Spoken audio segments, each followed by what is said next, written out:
तर विद्यार्थी मित्रांनो, क्वेश्चन नंबर 5 मध्ये आपण येऊयात आणि त्याच्यामध्ये जो पहिला टॉपिक आहे ट्रॅडिशनल क्रॉप्स. आता या ट्रॅडिशनल क्रॉप्स या टॉपिकच्या विरोधात मी टॉपिक जो निवडेल तो असणार आहे सीड प्रोडक्शन टेक्नॉलॉजी.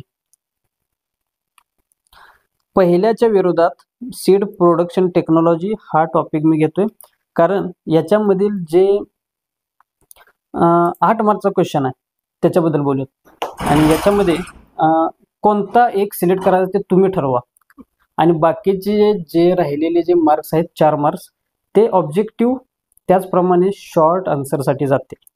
आता याच्यामध्ये जे व्हीट क्रॉप आहे, व्हीट क्रॉप तुम्हाला परीक्षेमध्ये विचारलं होतं 8 मार्क्ससाठी. कधी विचारलं होतं पहा, ऑक्टोबरच्या 2022 मध्ये, ऑक्टोबर 2022 मध्ये तुम्हाला विचारलं होतं व्हीट. त्याचप्रमाणे हे व्हीट जे क्रॉप आहे ते व्हीट क्रॉप आपल्याला 3 मार्क्ससाठी देखील विचारलं होतं मार्च 2023 मध्ये. आता माझ्या मते, आता हे माझं मत सांगतोय, यावर्षी व्हीट क्रॉप हे रिपीट होणार नाही असं वाटतंय. परंतु या व्हीट क्रॉपचे तुम्हाला सिंपलमध्ये काय करायचं आहे, बोटॅनिकल नेम फॅमिली हे तुम्हाला लक्षात ठेवायचं आहे. त्याचप्रमाणे व्हीटचे जे युजेस आहेत, युजेस तुम्हाला पाठ करून ठेवा. युजेस हे विचारले जाऊ शकतात 3 किंवा 4 किंवा 2 मार्क्ससाठी. त्याच्यानंतर जे व्हीट क्रॉप झाल्यानंतर आपल्याला 2023 मध्ये सोयाबीन देखील विचारलं. आता व्हीट गेला, सोयाबीन गेला, आता तुम्हाला राहिलेलं आहे पॅडी. पॅडी हे विचारलं गेलेलं होतं, कधीच्या पेपरमध्ये विचारलेलं आहे हे देखील पाहूयात. आत्तापर्यंत पॅडीचे जे युजेस आहेत ते युजेस फक्त विचारले गेलेले आहेत, म्हणजे जे पॅडी आहे. आता या ठिकाणी आपण सर्व जे ॲनालिसिस आहे ते ॲनालिसिस केलेलं आहे ऑलरेडी. यामध्ये पॅडी,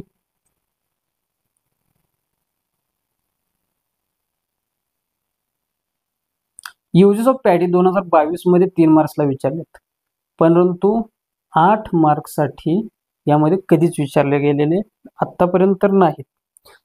तर तुम्ही हे रिपिटेशन झालेले पहा. यामध्ये सोयाबीन कट झालेला आहे 23 मध्ये, ग्राउंडनट कट आहे, त्याचप्रमाणे व्हीट यामधून वजा होत आहे कारण हे रिपीट झालेलं आहे. हे मोठे जे क्वेश्चन्स आहेत ते सहसा रिपीट होत नाहीत जास्त वेळा. जे जवार आणि कॉटन आहे ते होऊ शकतं. ग्राम देखील 22 मध्ये आहे. मग राहिलं कुठलं बघा, पॅडी राहिलेला आहे. मला असं कन्फर्म किंवा असं का वाटतंय की हे येऊ शकेल या वर्षी.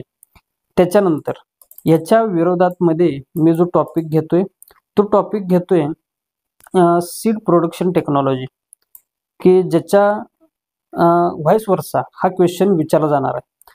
हा टॉपिक तुम्ही नक्की प्रिपेअर करा त्या ट्रॅडिशनल क्रॉपच्या बदल्यामध्ये, कारण याच्यामध्ये पहा सीड प्रोडक्शन आहे त्याचे डेफिनेशन बघून ठेवा. त्यानंतर जे प्रिन्सिपल्स आहेत, प्रिन्सिपल्स सहसा विचारतील नाही विचारतील, परंतु हायब्रिड सीड प्रोडक्शन ऑफ जवार, जवारचं बॉटॅनिकल नेम फॅमिली हे सर्व आहे. युजेस देखील करून ठेवा. आणि जे स्पेसिंग आहे आणि जो सीड रेट आहे हे कधीच चेंज होणार नाही. कोणताही जवार विचारू द्यात, हे कायमस्वरूपी तेच येईल. तसेच या ठिकाणी जी डायग्रॅम तुम्हाला पाहायला मिळेल, ही डायग्रॅम कन्फर्म तुम्ही पाठ करून ठेवायचीच आहे. सारखा सराव करा. जेवढी डायग्रॅम चांगली दिसेल क्वेश्चन पेपरमध्ये तेवढंच इम्प्रेशन तुमचं पडणार आहे. त्यानंतर हे जे पॅरेंट्स आहेत, आता पॅरेंट्समध्ये पहा, यामध्ये जे पहिले CSS 4 पर्यंत आहेत हे तर नक्की करून ठेवा, आणि जो 9 आहे हे देखील करायचं आहे तुम्हाला.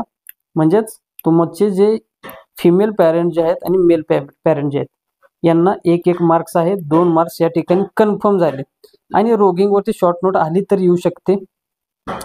त्याच्यानंतर या क्वेश्चनमध्ये सुद्धा आपल्याकडे पाहायला मिळेल की मागील वर्षी काय विचारलं गेलंय. 2023 मध्ये मार्च 2022 यामध्ये CSH1 जवार आहे. म्हणजेच जवारवरती प्रश्न मागील वर्षी नाहीच. त्याच्या मार्च 2022 मध्ये ऑक्टोबरला सुद्धा जवार आणि मार्चला सुद्धा CSH1 जवार. म्हणजेच 2022 जवारनं घालवलेला आहे, 23 कॉटन दिलेला आहे आणि 21 मध्ये देखील जवार. म्हणजेच या वर्षी जवारवरती क्वेश्चन येण्याची जी शक्यता आहे ती मला जास्त दाट वाटत आहे. आणि याच्यामध्ये जे महत्त्वाचं बघा, एवढंच तुम्ही लक्षात ठेवायचं, जेव्हा जवारवरती क्वेश्चन येईल किंवा कॉटनवरती येईल त्यांचे parents male parent female parent बरोबर या ठिकाणी लिहायचे आहेत. यांना 1 मार्क, यांना 1 मार्क आहे. सीड रेट लिहित असताना मेल पॅरेंट फिमेल पॅरेंट बरोबर लिहायचं आहे.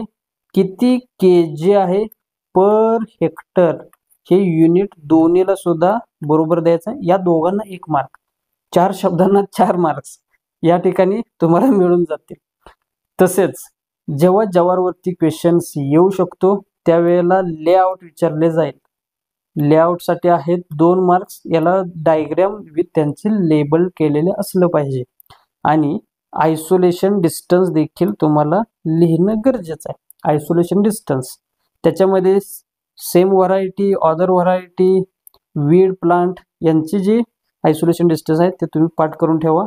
कोणतंही जवार येऊ द्यात सेम लिहा, सगळ्याला एकसारखंच येईल. आणि त्याच्यानंतर एखादा सब क्वेश्चन येईल रोगिंग इन जवार, अशा प्रकारचं रोगिंग करून टाका हेच. म्हणजे या ठिकाणी 8 मार्क्स मिळवणं. Topic number 4 seed production technology यामध्ये खूप सोपं आहे, ट्रॅडिशनल क्रॉप्सपेक्षा देखील. ओके. तसेच आता या टॉपिकचे जे वेटेज आहे, पहिल्या आणि चौथ्या हे 8 आणि 8 आहे, 12 आणि 12. आणि जेव्हा 8 मार्क्सला यातले क्वेश्चन्स येतील, जे राहिलेले जे 4 मार्क्स आहेत ते 4 मार्क्स तुम्हाला ऑब्जेक्टिव्ह मध्ये 1 मार्क्स जाईल. तसेच जो 3 मार्कचा क्वेश्चन आहे त्याच्यामध्ये 1 जाऊ शकतो आणि 2 मार्कचा एक क्वेश्चन आहे त्याच्यामध्ये. पहिल्या टॉपिकचा जर विचार कराल तुम्ही गेला तर त्यामध्ये युजेस तुम्ही पाठ करून ठेवा.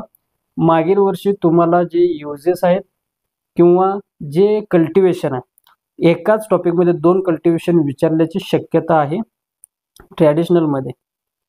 तर मागील वर्षी देखील असंच झालं होतं पहा. जे सोयाबीन आहे, सोयाबीन आणि व्हीट हे दोन्ही एकदम विचारलं गेलं होतं. ऑक्टोबरच्या 23 मध्ये ग्राउंडनट आणि सोयाबीन हे 2 एकदम विचारलं होतं. मार्च 2022 मध्ये तुम्हाला ग्राम आणि ग्राउंडनट हे 2 एकदम विचारलं होतं. त्यामुळं यामध्ये 2 जे क्रॉप्स आहेत ते विचारले जाऊ शकतात. ऑक्टोबर 2022 मध्ये आपल्याला पाहायला मिळत होतं व्हीट विचारलं होतं आणि युजेस ऑफ पॅडी विचारलं होतं. त्यामुळे या टॉपिकमधील 2 क्रॉप येण्याची शक्यता या वर्षी देखील आपण दाट आहे असं म्हणू शकतो पहिल्या टॉपिकमध्ये. तसेच जो सीड प्रोडक्शन टेक्नॉलॉजी आहे त्याचे 4 मार्क्स जे आहेत ते 4 मार्क्स कुठे गेले, तर क्वेश्चन नंबर 2 मध्ये जेव्हा आपण जवार आणि कॉटन यांचा विचार करतो तेव्हा यामध्ये रोगिंगच्या वरची शॉर्ट नोट असेल आणि बाकी जे 2 मार्क्स आहेत ते ऑब्जेक्टिव्ह मध्ये गेलेले आहेत. ऑक्टोबरच्या 23 मध्ये याच्यावरती रोगिंग इन जवार आहे, म्हणजे सेम रोगिंग वरती प्रश्न आलाय. मार्च 2022 मध्ये हायब्रिड जवार मधील रोगिंग आहे. ऑक्टोबर 2022 मध्ये इमॅस्क्युलेशन इन कॉटन आहे. ऑक्टोबर 2021 मध्ये जे आयसोलेशन इन जवार, म्हणजे या ठिकाणी ह्यामधील शॉर्ट नोटसाठी किंवा 2 मार्क्ससाठी आयसोलेशन इन जवार रोगिंग, तसेच जे कॉटन आहे, इमॅस्क्युलेशन, हे तुम्ही तिन्हीच्या तिन्ही करूनच ठेवा. म्हणजेच या टॉपिकमधील तुमचे जे बाकी 2 मार्क्स आहेत ते कन्फर्म झाले, ऑब्जेक्टिव्ह कन्फर्म झाले. म्हणजे 8 आणि 4 12 मार्क्स तुम्हाला या टॉपिकवरती मिळून गेलेले आहेत.